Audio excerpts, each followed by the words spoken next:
Romanos capítulo 9 e verso 1. Quem achou, fala assim, eu amo a Bíblia. Quem não achou, fala também. Romanos capítulo 9 e verso 1. Diz assim o texto. Em Cristo digo a verdade, não minto, dando-me testemunho à minha consciência no Espírito Santo, de que tenho grande tristeza e contínua dor no coração. Porque eu mesmo poderia desejar ser separado de Cristo por amor dos meus irmãos, que são os meus parentes segundo a carne, que são os israelitas, das quais é a adoção de filhos, e a glória, e os concertos, e a lei, e o culto, e as promessas, dos quais são os pais, e dos quais é Cristo segundo a carne, o qual é sobre todos nós, Deus bendito eternamente. Amém. Vamos ter uma palavra de oração? Senhor, nós te damos graça, Deus, te louvamos. Pedimos ao Pai que o Senhor venha iluminar a nossa mente, o nosso coração na tua palavra. Pedimos, ó Deus, que nenhuma mensagem humana tenha acesso ao nosso coração, mas preserve em nós apenas aquilo que provém do Senhor, apenas aquilo que pode edificar a nossa vida, apenas aquilo que pode produzir frutos espirituais em nós, ó Deus. Não permita, Senhor, que nada que não seja inspirado pelo Teu Espírito Santo possa ter propriedade no nosso coração, mas que possa permanecer em nós apenas a Tua palavra viva, verdadeira e eficaz, Senhor. Nos coloque, ó Deus, também no caminho das mudanças, da transformação, a fim de vivermos de uma maneira em que glorifique o Teu nome. É a oração que fazemos e fazemos em nome de Jesus. Amém. Amém. Nós estamos na série de mensagens de Romanos e chegamos, enfim, ao capítulo 9 de Romanos. Capítulo 9. A cada domingo aqui a gente está tendo a proposta de resumir um capítulo de Romanos, porque nós já pregamos até o capítulo 12, até o final do capítulo 12. Antes da pandemia nós já havíamos pregado de versículo a versículo. Nesse retorno da pandemia, o nosso desafio é resumir a cada domingo aqui um novo capítulo de Romanos. Acredito eu que o capítulo 9 de Romanos não será possível resumir em apenas um domingo. Eu faço parte desses que acham que o capítulo 9 de Romanos é o capítulo mais difícil que existe na Bíblia inteira. Então, talvez por essa razão, eu tenho sérias dificuldades com Romanos capítulo 9, sérias dificuldades. Cada dia que eu leio, cada hora que eu mergulho nesses versos aqui de Romanos capítulo 9, eu realmente começo a enfrentar várias crises, e aí eu tenho que administrar várias crises no coração, fruto, daquilo que salta aos nossos olhos quando nós lemos a carta de Paulo em Romanos, principalmente aqui no capítulo 9. E eu me solidarizo com o apóstolo Pedro, porque o apóstolo Pedro, na segunda carta, no capítulo 3 e no verso 16, Pedro vai dizer para nós que Paulo escreve algumas coisas que são difíceis de se compreender. Paulo escreve algumas coisas que são difíceis da nossa compreensão, e por essa razão, muitas pessoas distorcem o que Paulo escreveu e o fazem para a sua destruição. Então, a minha oração, a minha solidariedade aqui com Pedro e comigo também, que tenho sérias dificuldades também em compreender aquilo que Paulo escreve, particularmente nesse capítulo 9 de Romanos. Mas vamos lá, com a graça de Deus, pedindo para que a misericórdia do Senhor aí nos ilumine ao longo desse capítulo 9, e a gente vai tentar hoje aí até onde Deus nos permitir ir hoje. Tá bom? Paulo começa o capítulo 9 depois de uma grande revelação das graças abundantes de Deus no capítulo 8 de Romanos. Se você voltar alguns versículos atrás da sua Bíblia, você vai ver Paulo dizendo, por exemplo, que eu estou certo, aqui, por exemplo, no verso 32 de Romanos 8, aquele que não poupou o seu próprio filho, antes mesmo se entregou por nós, como não nos dará com ele todas as coisas? Aí olha no 28, e sabemos que todas as coisas cooperam para o bem daqueles que amam a Deus e que foram chamados segundo o seu propósito. Verso 18, porque tenho para mim que as aflições desse tempo presente não hão de se comparar com a glória que em nós há de ser revelada. Então olha a riqueza que Paulo expõe no capítulo 8 de Romanos. E olha o que acontece a partir do verso 34. Paulo nos invade o nosso coração com promessas espirituais. Romanos 8, 34. Quem os condenará? Pois foi Cristo quem morreu, ou antes ressuscitou dentre os mortos, o qual está à direita de Deus e também intercede por nós. Quem nos separará do amor de Cristo? A tribulação, a angústia, a perseguição, a fome, a nudez, o perigo ou a espada? E Paulo continua no verso 37, mas em todas essas coisas somos mais do que vencedores por aquele que nos amou. Estou certo de que nem a morte, nem a vida, nem os anjos, nem principados, nem potestades, nem o presente, nem o futuro, nem a altura, nem a profundidade, qualquer outra criatura não nos poderá separar do amor de Deus que está em Cristo Jesus, o nosso Senhor. E depois de revelar tamanha graça e tamanha promessa para nós, Paulo expõe agora a sua tristeza a partir do capítulo 9. Porque o capítulo 8 é para aqueles que estão em Cristo Jesus. O capítulo 8 começa assim: portanto, nenhuma condenação há para os que estão em Cristo. Então, o capítulo 8 é repleto de promessas para aqueles que estão em Cristo. Mas aí Paulo começa, a partir do capítulo 9, expor a sua tristeza. E ele diz: eu digo e não minto, eu dou testemunho da minha consciência no Espírito Santo, que tenho grande tristeza contínua no meu coração, que eu mesmo poderia estar amaldiçoado por amor dos meus irmãos, que são os parentes segundo a carne. Imagina que Paulo começa no capítulo 9, Paulo descreve para nós todas essas promessas que nós acabamos de ler. No capítulo 8, perdão. E quando chega no capítulo 9, Paulo expõe a sua tristeza. Porque a nação de Israel estava de fora de todas essas promessas. Porque a nação de Israel, que deveria usufruir de todas essas promessas de Deus, na verdade estava de fora de tudo aquilo que Deus havia dado. E Paulo diz: eu tenho profunda tristeza. O mais interessante daquilo que Paulo está falando aqui é que a palavra grega que Paulo utiliza é uma palavra que significa alguém que sofreu um corte profundo de uma faca. E Paulo está exatamente utilizando essa palavra de um corte profundo, de uma dor constante, para descrever a tristeza que ele estava sentindo. E ele está dizendo: o Espírito Santo é a minha testemunha da dor que eu sinto em ver os meus irmãos rejeitando a Cristo. A tristeza no meu coração e a dor contínua. Sabe o que é pior do que uma dor forte? É uma dor forte que é contínua. É ou não é? Pior do que ter uma dor forte é aquela dor que além de ser forte, ela é contínua. Quem já sofreu dor de dente aqui? Pensa no negócio do Satanás, não é dor de dente. Você está louco, velho. E é uma dor constante, aquele negócio fica ali te incomodando o tempo inteiro. E Paulo está exatamente falando que ele sente uma dor constante pela rejeição de Israel à figura do Cristo. E o que é mais interessante nessa história toda que Paulo está trazendo para nós aqui, é que Paulo não está falando de pessoas que o amavam, muito pelo contrário. Paulo escreve à igreja de Roma para combater um falso falatório que havia a respeito dele, que Paulo pregava contra o templo, que Paulo pregava contra a lei, que Paulo pregava contra os profetas. Havia uma visão de Paulo em que eles achavam que Paulo havia se perdido, que Paulo já não era mais o seu irmão. Paulo está com tristeza aqui por uma galera que não o amava. Muito pelo contrário, por uma galera que odiava Paulo.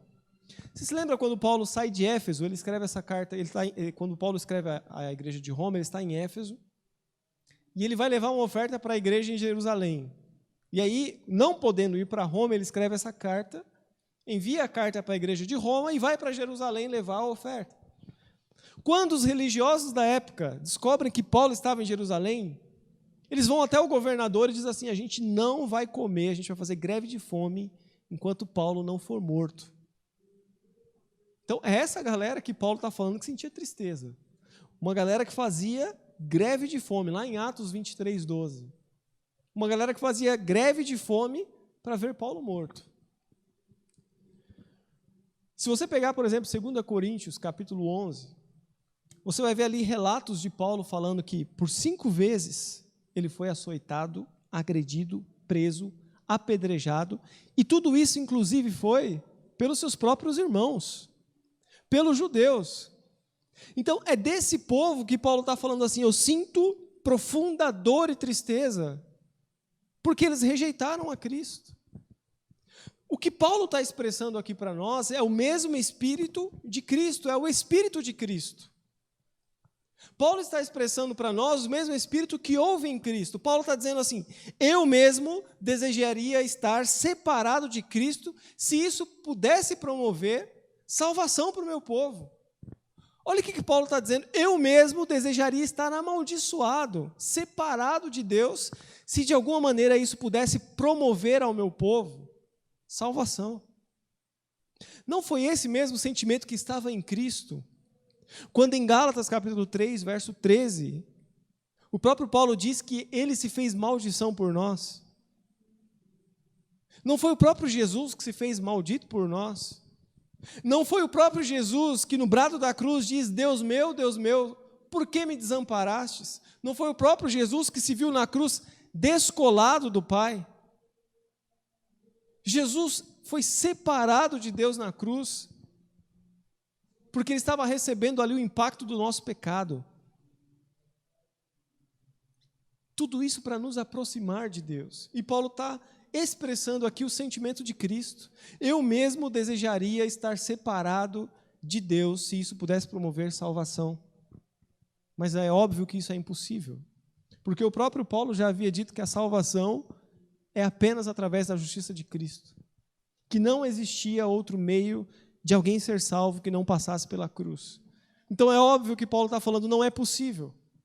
Mas eu mesmo desejaria estar separado de Cristo, para que isso pudesse gerar salvação, para que isso de alguma maneira pudesse trazer aproximação.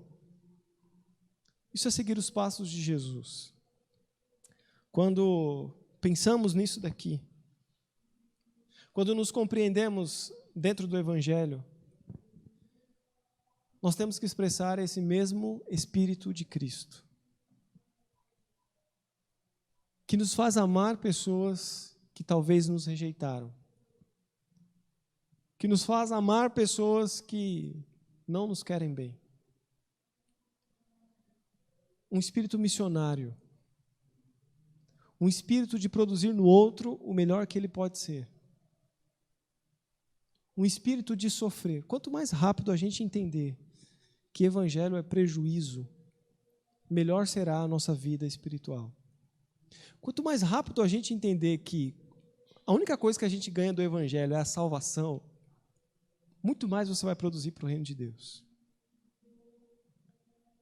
Quando você começar a assimilar as percas da sua vida com a expansão do evangelho, aí você está reproduzindo o sentimento de Jesus, o Espírito de Cristo. Paulo disse para nós em Filipenses que haja em nós o mesmo Espírito, o mesmo sentimento que houve em Cristo Jesus. Porque sendo Deus, não usurpou o ser igual a Deus. Que haja em nós, Primeira Igreja Batista de Muguaçu, o mesmo sentimento que houve em Cristo Jesus. Amaldiçoado, Gálatas 3,13. Separado, Mateus 27,46. E nos amou até o fim, João 13, verso 1. E Paulo está reproduzindo o Espírito de Jesus Cristo. Porque na última semana de Jesus, ele diz assim, um novo mandamento vos dou, que vos ameis uns aos outros, assim como eu vos amei. Lembra quando o povo de Israel, eles fazem um bezerro de ouro, e Moisés está lá no monte, e aí Deus fala assim, Moisés, desce depressa, porque o povo lá meteu o pé na jaca, estão fazendo forró lá embaixo, o negócio desandou. Desce depressa, Moisés. E eu vou dizer uma coisa para você, eu não vou mais acompanhar esse povo. Eu não vou andar mais com vocês, porque se eu andar no meio de vocês, eu vou destruir todo mundo, Moisés. E aí Moisés diz uma coisa que é fascinante, e alguém que tem que ter muita ousadia, para diante de Deus falar o que Moisés falou. Deus, se a tua presença não for com a gente, eu não arredo o pé desse lugar aqui. E outra coisa, Deus, pode riscar o meu nome aí do livro da vida, se o Senhor não acompanhar a gente. O próprio Moisés diz, Senhor, risca o meu nome, mas não abandona o nosso povo. Que haja em nós o mesmo sentimento que houve em Moisés, que houve em Paulo, que houve em Cristo. Se alguém tem que sofrer, que seja eu. Se alguém tem que levar prejuízo, que seja eu. Está na hora da gente compreender que evangelho é prejuízo. Depois que a gente ganha a salvação em Cristo, o resto é prejuízo, meu irmão. Tem um pastor que diz assim para mim, a gente tem que parar de pregar a salvação para crente. Para crente, a gente tem que começar a pregar a perdição. A gente tem que se perder mesmo. Quanto mais a gente perde, mais do evangelho a gente começa a viver. Paulo continua no verso 4, dizendo as maravilhas, os privilégios, e Paulo vai elencar aqui 7 privilégios para Israel, estão aí no verso 4, dos quais é a adoção, a glória, os concertos, a lei, o culto, as promessas, e no verso 5, a descendência do Cristo. Olha quanto privilégio Deus derramou sobre a nação de Israel. A adoção, foram adotados na família de Deus. Vocês serão o meu povo e eu serei o seu Deus. A glória, Deus se manifestava à nação de Israel. A gente leu em Romanos 1:20, por exemplo, que todo ser humano é indesculpável diante de Deus, porque todos os atributos invisíveis de Deus e o seu eterno poder se veem claramente por todas as coisas que foram criadas. Então Paulo está dizendo, nenhum ser humano é indesculpável diante de Deus, porque toda a criação testemunha a glória de Deus. Só que com Israel era diferente, porque Deus não se revelava através da criação. Deus se revelava literalmente à nação de Israel. Deus se revelava àquele povo de uma maneira muito particular. E Paulo sente tristeza, porque mesmo desfrutando de todos esses privilégios, a nação de Israel rejeitou o Cristo. Mesmo desfrutando da adoção, da glória de Deus, das promessas, da aliança, do concerto, do culto, mesmo sendo a nação escolhida para trazer Cristo à vida, uma figura humana, mesmo assim eles rejeitaram. E eu, trazendo para o nosso contexto nos dias de hoje, eu devo imaginar, por exemplo, a angústia de Paulo, ao ver que hoje nós, igreja, temos muito mais privilégios do que a nação de Israel. Nós hoje podemos desfrutar de muito maior privilégio do que a nação de Israel desfrutou. Quantas promessas nós lemos aqui no capítulo 8? E talvez possa existir no coração de Paulo, se ele estivesse aqui conosco, a mesma angústia com a igreja do Senhor hoje. Porque mesmo desfrutando de tantos privilégios, estão negando o Cristo. Estão prostituindo o Evangelho. Eu cresci num lar cristão. Fui ensinado desde pequeno. E muito bem ensinado. E os jovens e os adolescentes aqui,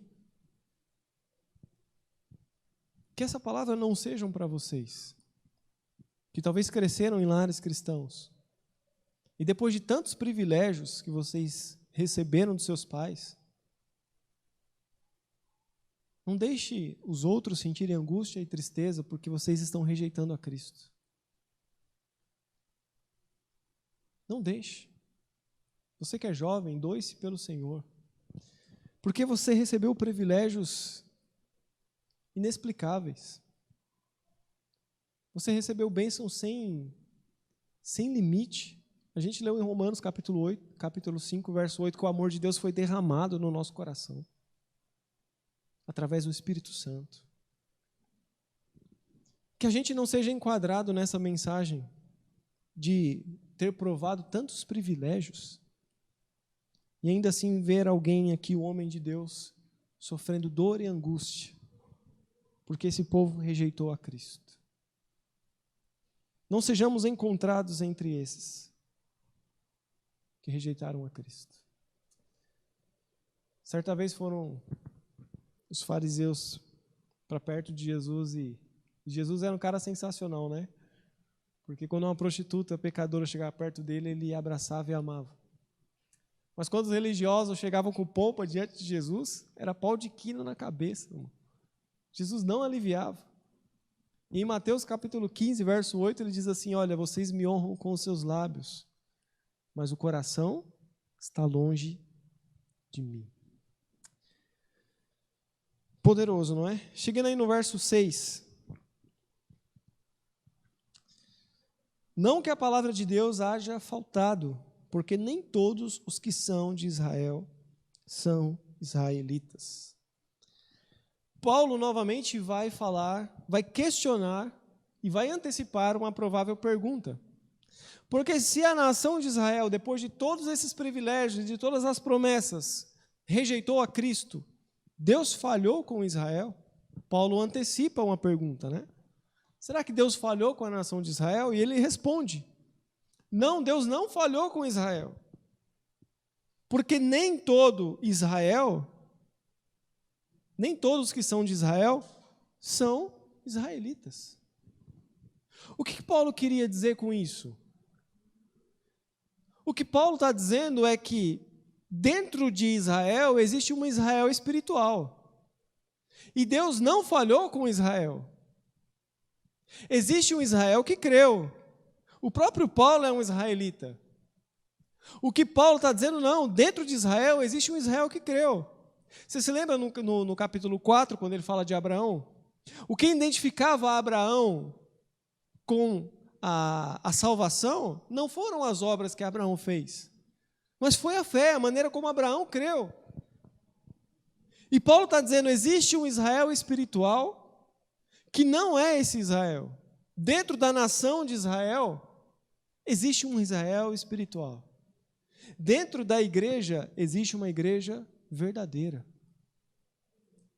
Nem todo mundo que se diz igreja é igreja. Dentro da igreja, existe uma igreja.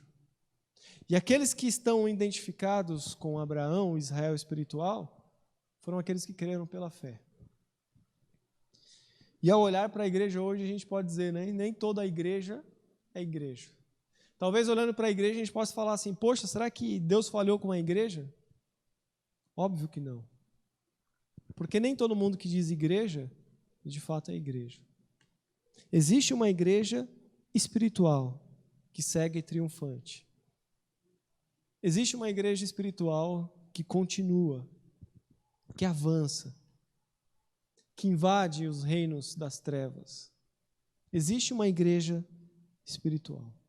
Paulo continua no verso 7 dizendo, nem por serem descendência de Abraão, são todos filhos, mas em Isaque será chamada a sua descendência. Não existe possibilidade da palavra de Deus não cumprir o seu propósito. Não existe. Deus não falhou com Israel, Deus não falhou com uma igreja, porque a palavra de Deus cumpre o seu propósito. Você se lembra de Abraão, quando Deus promete a Abraão um filho? E Abraão, Deus fala assim, olha, Sara vai gerar e vai te dar um filho. E é engraçado como que o próprio Abraão, ele tenta de alguma maneira manipular a promessa de Deus. Porque ele tenta fazer a promessa de Deus se cumprir através de Agar. Só que a promessa de Deus não estava sobre Abraão apenas. A promessa de Deus estava principalmente sobre Sara, porque Deus havia falado, Sara vai gerar e vai dar à luz a um filho. O descendente virá de Sara. A promessa de Deus não era apenas para Abraão, incluía Sara também. A promessa de Deus, ela cumpre os seus propósitos. Talvez você está aqui hoje e a sua filha tem uma promessa de Deus. Você está aqui hoje e o seu filho tem uma promessa de Deus. Você está aqui hoje e o teu marido tem uma promessa de Deus.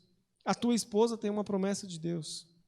E não é você, na sua força humana, que vai fazer com que a promessa de Deus se cumpra na vida do seu filho e da sua filha.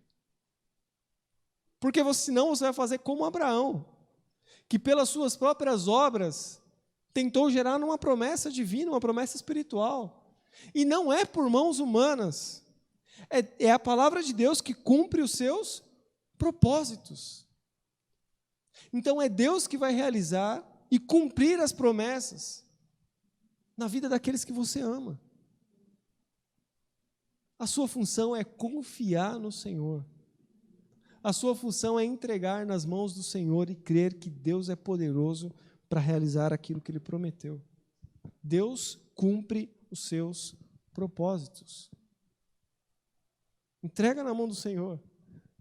Não ache que são as suas obras, não ache que é a força do teu braço que vai mudar uma situação, não. Existe uma promessa de Deus. E ela vai se cumprir, porque Deus cumpre os seus propósitos. Verso 9, perdão. Porque a palavra da promessa é essa: por esse tempo virei e Sara terá um filho. Lembra? Quem terá um filho? Sara. A promessa estava também sobre a vida de Sara. E não somente essa, mas Rebeca, quando concebeu de Isaque, nosso pai. Porque não tendo eles ainda nascido, nem tendo feito bem ou mal, para que o propósito de Deus, segundo a eleição, ficasse firme, não por causa das suas obras, mas daquele que chama. Isso daqui é muito interessante, né? Porque a gente cansa de dizer aqui que o evangelho não é por obras. E isso fica muito claro, muito evidente nessa fala de Paulo. Porque eles ainda não haviam nascido para ter feito bem ou mal. Deus já havia escolhido e separado eles antes mesmo deles nascerem.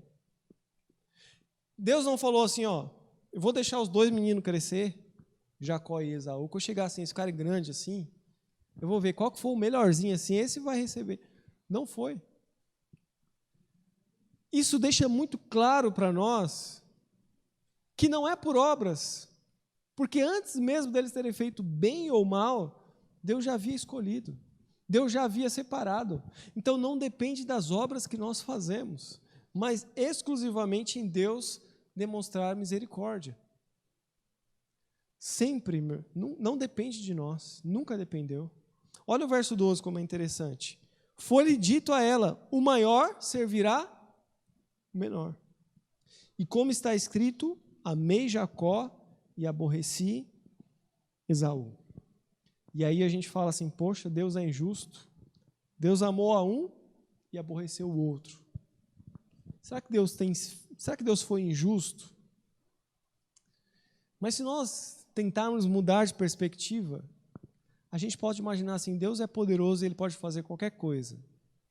E é verdade. Mas a Bíblia fala que Deus manifestou-se ao homem, Deus se relacionou com o homem dentro das dimensões humanas.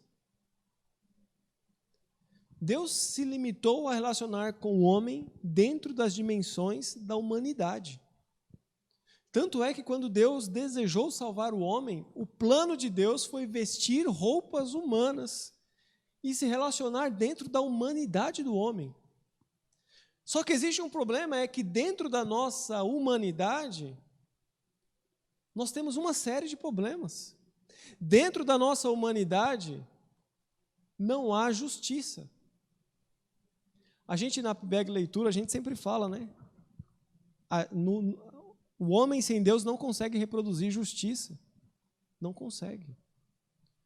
Porque o que para mim é justiça, para você pode não ser.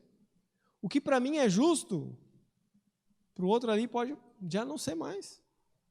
Tem gente que fala assim, ó, para mim justiça é bandido bom, é bandido morto, é ou não é? E para esse cara, o padrão de justiça é esse. Para outro não, para outro aquele cara tem que passar por todo o julgamento, por todo o processo ali e cumprir uma pena legal. E para ele aquilo é justiça. Então, dependendo do lado que você está, a sua justiça muda, se altera.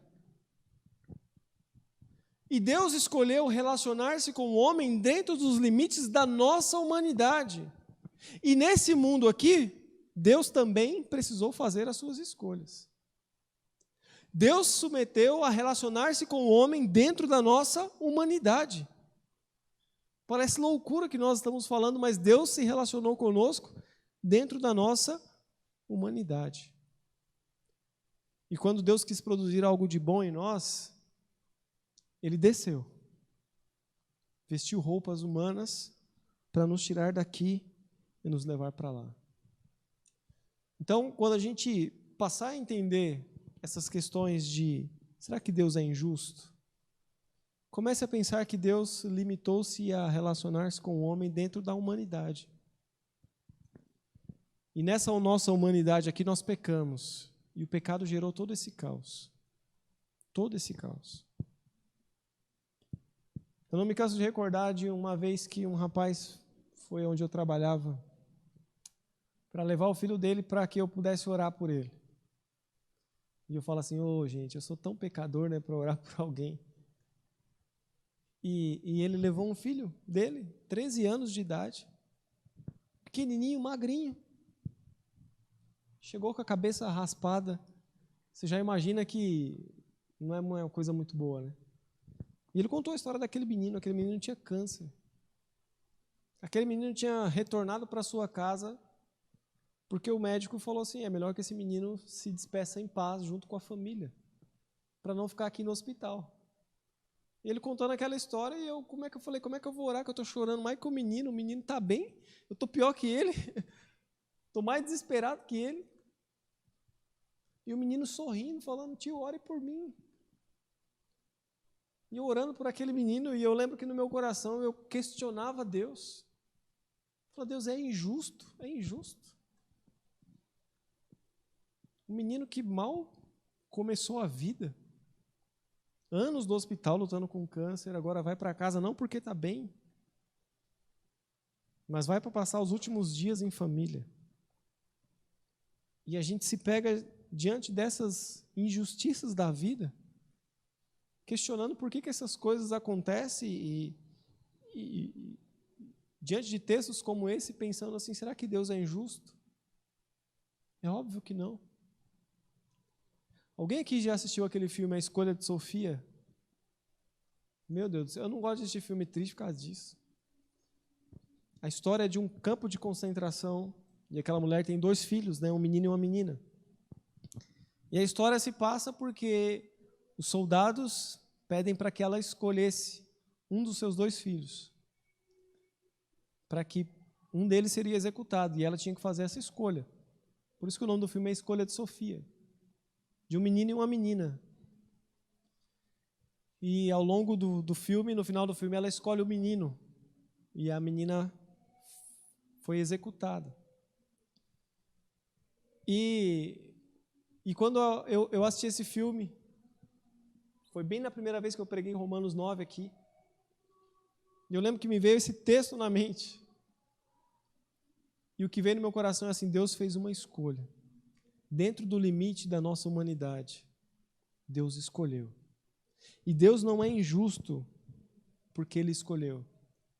Porque Deus decidiu relacionar-se conosco dentro dos limites da nossa humanidade. Quem ferrou com tudo, adivinha quem foi? Fomos nós. Quem promoveu a injustiça a esse mundo, fomos nós. Então, o que Paulo está demonstrando para nós aqui é de uma profundidade enorme. Conforta o nosso coração. Deus não é injusto, mas Deus escolheu relacionar-se comigo e com você, dentro dos limites da nossa humanidade. E se você achar que, de alguma maneira, o sofrimento que nós estamos passando é injusto, lembre que nós temos um sumo sacerdote que padeceu. E assim como nós, foi tentado em todas as áreas da vida. E só para concluir, eu gostaria de citar um professor, meu tutor do seminário, pastor Paulo Borges.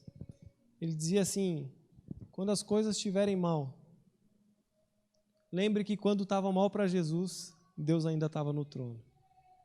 Amém? Então, quando Jesus estava na cruz, Deus ainda tinha controle de toda a situação.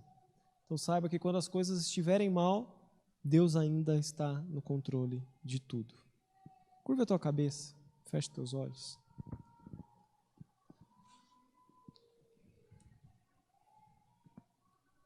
Deus está no controle de tudo. Capítulo 9 revela o quanto Deus é soberano. E dentro da nossa limitação humana, talvez seja difícil compreender.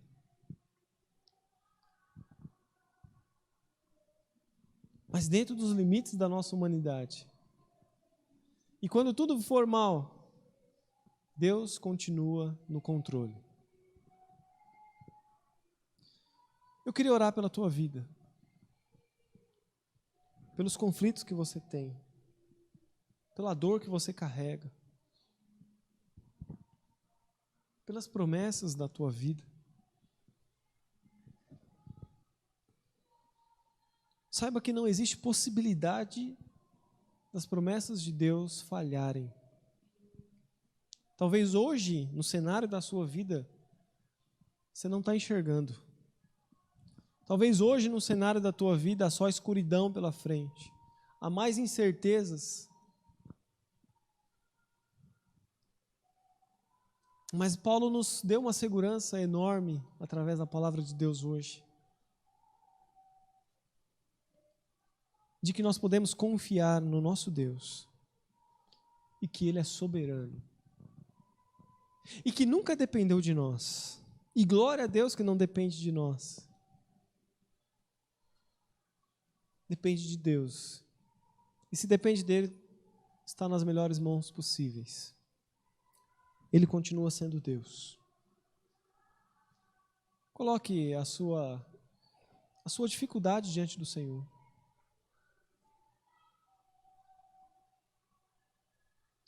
Que Deus te conceda um coração alegre, um coração confortado no Senhor e na palavra dEle. Amém? Senhor, nós te louvamos, Deus, te damos graça. E pedimos, ó Deus, que o Senhor venha confortar o nosso coração diante das lutas que nós enfrentamos, diante das dificuldades, das injustiças da vida, do sofrimento, Pai, que nós passamos ao longo dessa jornada, dessa caminhada. Que haja em nós o mesmo sentimento que houve em Cristo também, que haja em nós um espírito missionário, um coração disposto, Senhor, a se doar e a dar-se em favor do outro. Ajude-nos, ó Deus, com os conflitos da vida, nos conduza, Senhor, a um lugar de segurança, a um lugar de paz, a um lugar de conforto no Senhor, ainda que as circunstâncias e as dificuldades apontem ao contrário, o Senhor tem controle de toda a situação e nós confiamos no Senhor, Pai. Nós não enxergamos o nosso futuro, nós vivemos inseguros, nós vivemos, Senhor, de uma maneira ansiosa, mas pedimos que o Senhor possa dar conforto ao nosso coração, consolo, em saber, ó Deus, que nós somos escolhidos pelo Senhor, nós achegamos ao Senhor porque o Senhor se achegou a nós, nós te amamos porque o Senhor nos amou primeiro. Então pedimos ao Pai, em nome de Jesus, que toda essa graça que nós ouvimos hoje aqui, possa gerar em nós motivação para seguirmos adiante, para enfrentarmos as diversidades da vida com resiliência, com solidez, plantados, ó Deus, na rocha, inabaláveis no Senhor, ó Deus.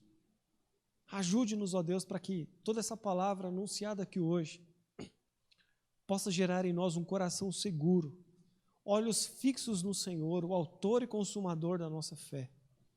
Que o nosso coração esteja plantado na Tua verdade.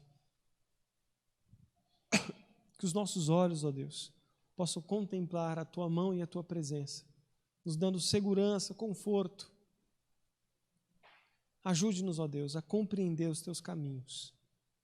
E revela-se a nós cada dia mais, Senhor. Nos coloque no centro da Tua vontade, Deus. É a oração que fazemos. E fazemos em nome de Jesus.